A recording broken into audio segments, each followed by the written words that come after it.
ప్రియులారా, కొన్నిసార్లు దేవుడు నీకు నిద్ర పట్టకుండా చేస్తున్నప్పుడు వేరే వేరే కారణాలు అనుకోవద్దు. రోజు కుట్టం దోమలు ఆ రోజే కొడతాయి నీకు. పగబట్టినట్టు ఇంతను గుడ్డి చేస్తున్నాయి, ఎప్పుడు లేదు, ఎట్లా గుడ్డి చేస్తున్నాయి నీకు దోమలు తిట్టొద్దు. సమస్తము ఆయనకు సేవ చేయుచున్నవని రాస్తుంది బైబిల్లో.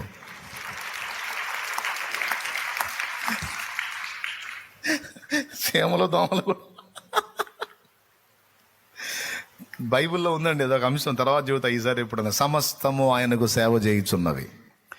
భూమి మీద జరుగుతున్నవన్నీ వేరేది ఏమి కాదు, అన్నీ కలిపి ఆయనకు ఆఖరికి సైతాను కూడా దేవుడికి సేవే చేస్తున్నాడు.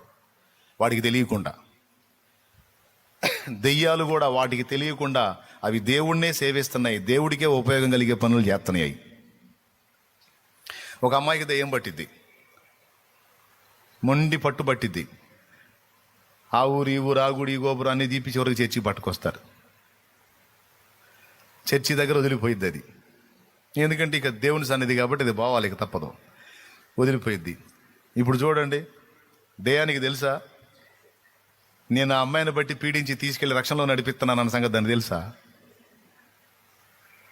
అవునా? ఇప్పుడు దెయ్యానికి మనం పార్టీ ఇవ్వాలా లేదా? దెయ్యం సూపరే, నువ్వా సూపరం. నువ్వు పట్టకపోతే ఈ మనిషి ఎడక రాదు, రాకపోతే సత్యం తెలుసుకోదు, తెలుసుకోకపోతే రక్షింపబడదు.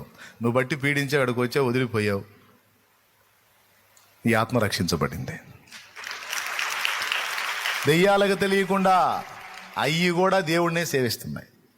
అది మరి ఆయన సుప్రీం అంటే ఏందనుకున్నావు మరి?